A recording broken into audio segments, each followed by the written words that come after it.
नमस्कार दोस्तों, online study kingdom में आप सभी का बहुत बहुत स्वागत है। अगर आप हमारे चैनल पर नए हैं तो प्लीज़ चैनल को सब्सक्राइब करें और बेल आइकन को दबा दें ताकि आने वाली वीडियो का अपडेट्स आप सभी को प्राप्त होता रहे। उत्तर प्रदेश परिदृश्य घटनाचक्र दृष्टि 2020 से जो हम रिवीजन कर रहे हैं, ये इसका सेकंड पार्ट और लास्ट पार्ट है। दो पार्ट में हम उत्तर प्रदेश परिदृश्य का जो है वीडियो बनाए हैं और ये लास्ट पार्ट है, सेकेंड पार्ट। आप हम इस वीडियो में बात वही करेंगे जो कि एग्ज़ाम्स में आने वाले हैं, आपकी यूपीपीसीएस आरओ 2020 जो कि अभी 20 सितंबर को होने वाला है, और 11 अक्टूबर 2020 को जो होने वाला एग्ज़ाम है यूपीपीसीएस प्रीलिम्स, उसके लिए मोस्ट इंपॉर्टेंट है। तो मोस्ट इंपॉर्टेंट जो फैक्चुअल बातें होंगी जो कि एग्ज़ाम में पूछी जा सकती हैं, उन्हीं की हम यहाँ पे रिवीजन करेंगे एक तरह से। चलिए देखते हैं। पहला जो आपका ये पॉइंट है, 10 पॉइंट हम कर चुके थे, 11वां पॉइंट आपका ये है कि वृहद सामाजिक अधिकारिता शिविर। क्या है ये? तो ये प्रयागराज उत्तर प्रदेश में आयोजित जो है, इसका आयोजन जो है बृहद सामाजिक अधिकारिता का जो शिविर का आयोजन किया गया था, वो प्रयागराज में किया गया था। और अधिकारिता शिविर में नरेंद्र मोदी जी ने जो है वो राष्ट्रीय वयोश्री एवं एडीपी योजना के तहत वरिष्ठ नागरिकों एवं दिव्यांगजनों को निःशुल्क सहायता उपकरण जो है वितरण किया था। अब देखिए, इसमें इंपॉर्टेंट बातें यह है कि बृहद सामाजिक अधिकारिता शिविर का आयोजन कहाँ किया गया था, तो इसको याद रखना है, प्रयागराज में। ठीक है। अब इसमें मोस्ट इंपॉर्टेंट बात इसमें और भी है कि इस शिविर में 3 नए विश्व रिकॉर्ड जो है वो जो कि Guinness book of world record में दर्ज किए गए हैं। पहली बात इसमें यह है कि हाथ से चलने वाली 300 ट्राई साइकिल को जो है 1.8 किलोमीटर चलाकर बनाया गया।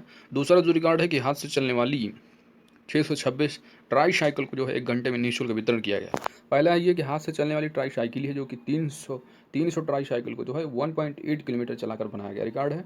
दूसरा रिकॉर्ड है कि ट्राई साइकिल ही है लेकिन 626 साइकिल, लेकिन 1 घंटे में उनको जो है निःशुल्क वितरित किया गया है। दूसरा रिकॉर्ड ये। तीसरा रिकॉर्ड है कि 13 मिनट में सबसे बड़ी 400 व्हील चेयर जो कि दिव्यांगजन के लिए होता है, तो ये वरिष्ठ नागरिकों द्वारा और दिव्यांगजनों द्वारा ये 400 व्हील चेयर जो है इनका लाइन लगाया गया। ठीक है। किसके द्वारा? दिव्यांगजन और वरिष्ठ नागरिकों द्वारा जो है ये रिकॉर्ड बनाया गया है कि 13 मिनट में 400 व्हील चेयर ये वर्ल्ड गिनीज में जो है इसका दर्ज किया गया है। ठीक है। गिनीज बुक में इसका वर्ल्ड रिकॉर्ड 3 दर्ज किए गए हैं। पहला वो देख लीजिए, दूसरा है, तीसरा है। तो बात है पहले। दूसरी बात इसमें इंपॉर्टेंट ये है कि ये कहाँ पे आयोजन किया गया? प्रयागराज में किया गया है। थैंक यू, दैट्स इट, इतना ही है इसमें। चलते हैं, नेक्स्ट पॉइंट है आपका Bundelkhand express way. Most important है। बुंदेलखंड एक्सप्रेस वे की अगर बात करें तो ये प्रधानमंत्री नरेंद्र मोदी जी द्वारा उत्तर प्रदेश के चित्रकूट जिले में जो है ये बुंदेलखंड एक्सप्रेस वे का शिलान्यास किया गया है। तो कहाँ किया गया है बुंदेलखंड एक्सप्रेस वे का? चित्रकूट में।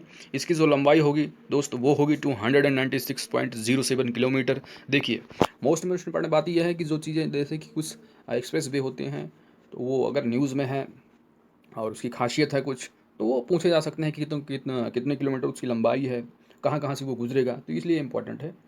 तो ये इसका जो शिलान्यास किया गया वो चित्रकूट में किया गया। दूसरी बात यह है कि इसकी जो लंबाई होगी 296.07 किलोमीटर होगी।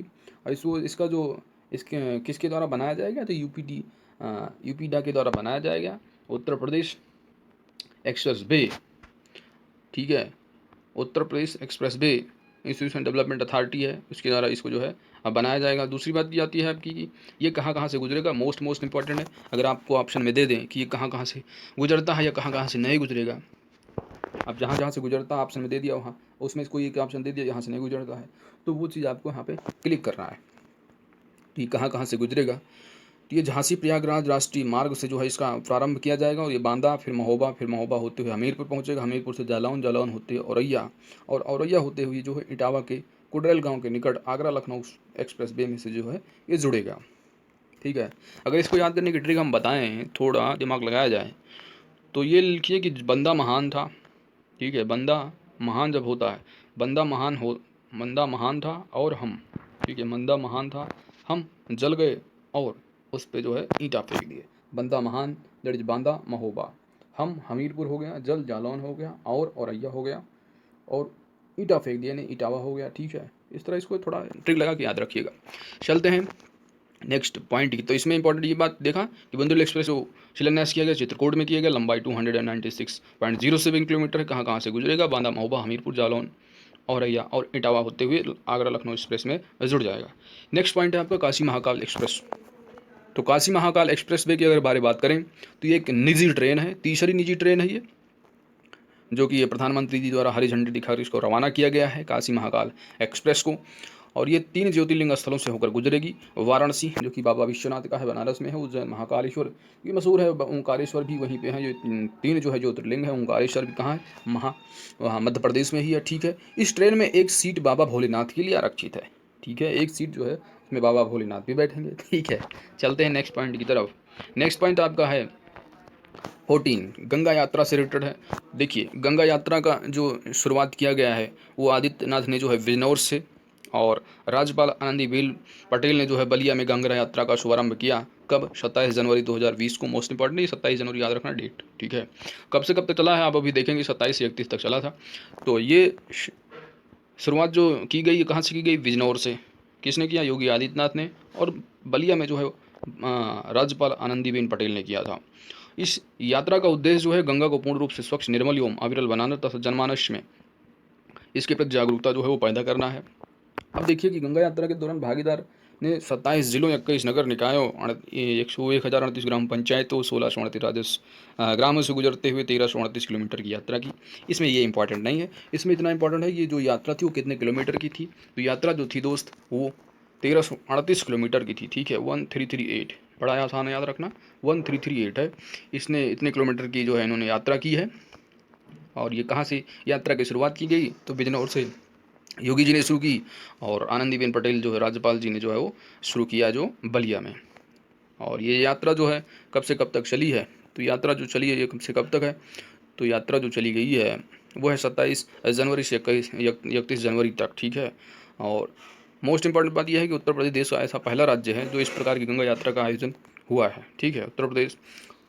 तो इसमें इंपॉर्टेंट बात क्या थी कि भाई इसमें जो है इंपॉर्टेंट बात ये थी कि जो गंगा यात्रा है वो शुरुआत की गई योगी आदित्यनाथ द्वारा जो है वो बिजनौर से, और आनंदीबेन पटेल ने जो इसको शुभारंभ किया था वो किया था आपका बलिया से। दोनों बी से हैं, याद रखना, बलिया और बिजनौर। और इसकी जो यात्रा का शुभारंभ किया गया वो 27 जनवरी से लेकर के 31 जनवरी तक जो है ये यात्रा चली। कितने किलोमीटर थी? तो अभी आपने देखा 1338, बड़ा आसान याद रखना, 1338 किलोमीटर, ठीक है। और इसका जो समापन किया गया वो मोस्ट इंपॉर्टेंट, वो कहाँ पे किया गया है? कानपुर में, ठीक है। कहाँ पे? याद रखना है, इसका जो समापन किया गया दोस्त वो कानपुर है, ठीक है। चलते हैं नेक्स्ट पॉइंट की तरफ। नेक्स्ट पॉइंट आपका है उत्तर प्रदेश में पुलिस कमिश्नर प्रणाली। तो इसमें जो आपको याद रखना है कि उत्तर प्रदेश में 2 ऐसे डिस्ट्रिक्ट हैं जहाँ पे उत्तर जो है ये पुलिस कमिश्नरेट जो है प्रणाली लागू हुई है। तो पहला जो है ये आपका लखनऊ, और दूसरा आपका गौतम बुद्ध नगर में है, ठीक है। लखनऊ और आर्थिक राजधानी, यानी लखनऊ जो है ये आपका उत्तर प्रदेश की राजधानी है, और उत्तर प्रदेश की अगर आर्थिक राजधानी की बात की जाए तो गौतम बुद्ध नगर को कहते हैं, ठीक है। ये 2 जगह जो है ये पुलिस कमिश्नर प्रणाली जो है वहाँ पे लागू हुई है। और इसमें इंपॉर्टेंट बात और क्या है? इसमें इंपॉर्टेंट बात इतना याद रखना है कि 2 ये जनपद जो डिस्ट्रिक्ट हैं लखनऊ और जो है गौतम बुद्ध नगर में जो नोएडा, यहाँ पे जो है ये लागू हुई कमिश्नर प्रणाली। चलते हैं नेक्स्ट पॉइंट आपका। नेक्स्ट पॉइंट आपका ये है कि 23वां राष्ट्रीय युवा उत्सव ये कहाँ पे हुआ है? उत्तर प्रदेश लखनऊ में इसका आयोजन किया गया। इसकी जो थीम थी वो थी फिट यूथ फिर इंडिया।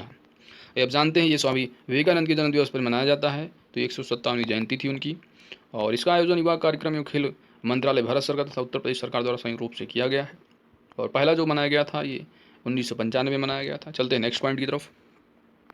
नेक्स्ट पॉइंट है आपका अटल आवासीय विद्यालय। तो उत्तर प्रदेश में जो है ये 18 अटल आवासीय विद्यालय का शिलान्यास किया गया है, और ये जो है नवोदय विद्यालय की तर्ज पर जो है इसका संचालन होगा, इतना याद रखना है इसमें। चलते हैं नेक्स्ट पॉइंट की तरफ। नेक्स्ट पॉइंट है आपका हेल्पलाइन दामिनी। तो उत्तर प्रदेश राज्य सड़क परिवहन निगम UPSRTC द्वारा जो है ये दामिनी का जो है ये शुभारंभ किया गया। तो ये क्या है? तो ये महिलाओं की सुरक्षा से रिलेटेड है, ठीक है। इसका जो हेल्पलाइन नंबर है दोस्त वो है 811442, फिर डैश है आपका, तो आपको 5 टाइम्स जो है ये 7777 है, ठीक है। इसको याद रखना है, कभी कभी पूछ लेते हैं एग्जाम्स में। चलते हैं नेक्स्ट पॉइंट की तरफ। नेक्स्ट पॉइंट है आपका 47वीं all India police science Congress.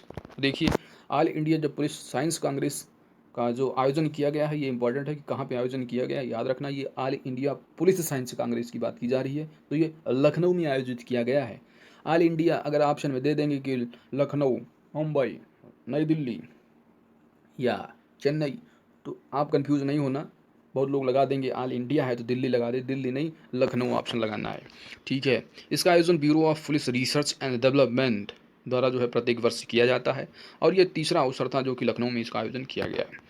चलते हैं नेक्स्ट पॉइंट है आपका कानपुर मेट्रो रेल परियोजना की अगर बात करें तो कानपुर मेट्रो रेल परियोजना, इस परियोजना के अंतर्गत 2 कॉरिडोर आईआईटी कानपुर से नौबस्ता जिसकी लंबाई 23.785 किलोमीटर और कृषि विश्वविद्यालय से वर्रा तक जो है निर्मित किए जाएंगे। इसमें देखो 2 इंपॉर्टेंट चीज़ है, कानपुर मेट्रो रेल परियोजना के तहत 2 कॉरिडोर हैं, एक आईआईटी कानपुर से नौबस्ता है और दूसरा है कृषि विश्वविद्यालय वर्रा तक जो है ये निर्मित किए जाएंगे। ठीक है, पहला क्या आईआईटी कानपुर से नौबस्ता है और दूसरा कृषि विश्वविद्यालय से वर्रा तक है। ये 2 कॉरिडोर है, इसको याद रखना है, इंपॉर्टेंट है। और आईआईटी कानपुर से मोती झील तक जो है ये प्राथमिक सेक्शन चयनित किया गया है, इतना इंपॉर्टेंट नहीं, बस 2 कॉरिडोर याद रखना है। कौन कौन से कॉरिडोर? आईआईटी कानपुर से नौबस्ता है, कृषि विश्वविद्यालय से बर्रा तक। और इस सेक्शन की कुल लंबाई 9 किलोमीटर की होगी, याद रखना है। और इसमें जो इम्पोर्टेंट बात है यह है कि वर्तमान में उत्तर प्रदेश में जो है 85 किलोमीटर से अधिक जो है मेट्रो लाइन्स ऑपरेशनल हैं, नीचे चल रही हैं। नेक्स्ट पॉइंट है आपका मुख्यमंत्री सुमंगला कन्या सुमंगला योजना। तो इसकी जो शुरुआत की गई थी, इंपॉर्टेंट है कि 25 अक्टूबर 2019 को जो है इसकी शुरुआत की गई थी कन्या सुमंगला योजना की।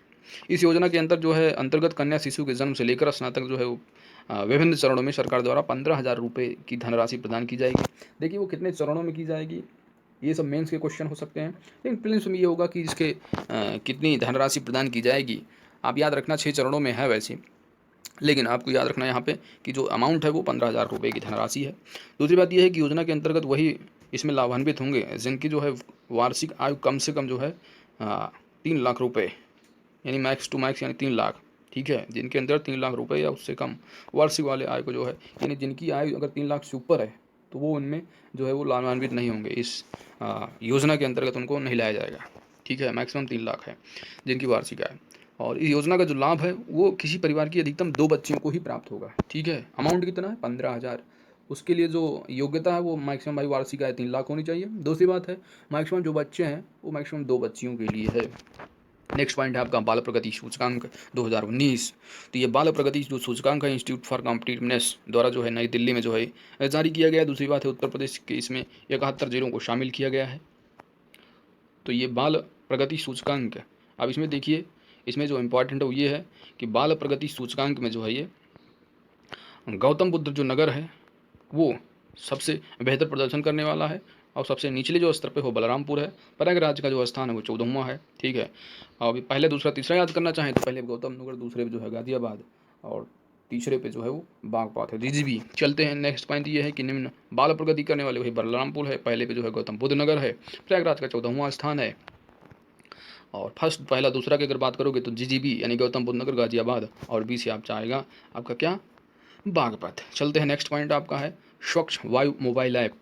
ये WHO के द्वारा जो है ये इसको जो है चिन्हित किया गया है स्वच्छ वायु मोबाइल ऐप। ठीक है, WHO ने जो है देश के कुल शहरों को जो है प्रमुख वायु प्रदूषणकारी शहरों के रूप में चिन्हित किया है। अब इस क्या है ये, तो इनमें से जो है 15 शहर जो है उत्तर प्रदेश के शामिल हैं। इनमें से जो 15 शहर हैं वो उत्तर प्रदेश की जो है इसमें शामिल है 15 शहर। कौन कौन से हैं आप एक नज़र से देख लीजिए, इतना इंपॉर्टेंट नहीं, बस ये अपनी राजधानी लखनऊ भी है, इसमें नोएडा है, रायबरेली है, वाराणसी है, उत्तर प्रदेश से ये सारे 15 जिले हैं, वो 15 शहर हैं, उनको याद रखना है। कितने रहा इतना याद रखना बहुत है। चलते हैं नेक्स्ट पॉइंट है आपका, ये मोस्ट पॉइंट है आपका रिहंद जलाशय पर जो है 150 megawatt floating solar power plant की बात की जा रही है। कहाँ पे? रिहंद जलाशय। तो रिहंद जो जलाशय वो कहाँ पे है? रिहंद नदी पर बनाया गया है, सोनभद्र डिस्ट्रिक्ट में है ये। और इसके जो देखिए जो रिहंद जलाशय है इसमें जो कौन कौन से स्टेट से लाभान्वित हो रहे हैं, तो उत्तर प्रदेश है, महाराष्ट्र है, छत्तीसगढ़ और झारखंड है, 4 स्टेट ही याद रखना है। और 150 मेगावाट का जो है ये बनाया जाएगा सौर ऊर्जा। ठीक है, ये फ्लोटिंग है, फ्लोटिंग सोलर पावर प्लांट है। और इसमें इंपॉर्टेंट बात यह है कि निजी क्षेत्र में देश में अपनी तरह का पहला ये जो है प्लांट होगा। ठीक है, और इसके अंतर्गत 100 मेगावाट क्षमता के floating solar power plant messrs renew, यानी 2 कंपनियां हैं आपकी, एक तो messrs renew solar power private limited Gurgaon वाली, दूसरी है आपकी मेसर्स सापुरजी पालोनजी। ये इतना इंपॉर्टेंट नहीं है, बस इतना याद रखना है कि 150 megawatt floating power solar power plant जो है कहाँ पे है? ये सोनभद्र में रिहंद जलाशय पर स्थापित किया गया है और ये मंजूरी इसकी प्रदान की गई है। दूसरी बात यह है कि रिहंद जलाशय से जो लाभान्वित होने वाले जो प्रदेश हैं, उत्तर प्रदेश, मध्य प्रदेश, छत्तीसगढ़, झारखंड, 4 स्टेट हैं। और ये 150 मेगावाट, कितना इंपॉर्टेंट रखना है इसमें, बाकी इतना इंपॉर्टेंट नहीं एग्जाम्स के लिए। Thank you. अगर वीडियो अगर आपको अच्छी लगी हो तो प्लीज़ जो है लाइक कर दीजिए और हमारे चैनल को प्लीज़ सब्सक्राइब कर दीजिए दोस्त। Thank you.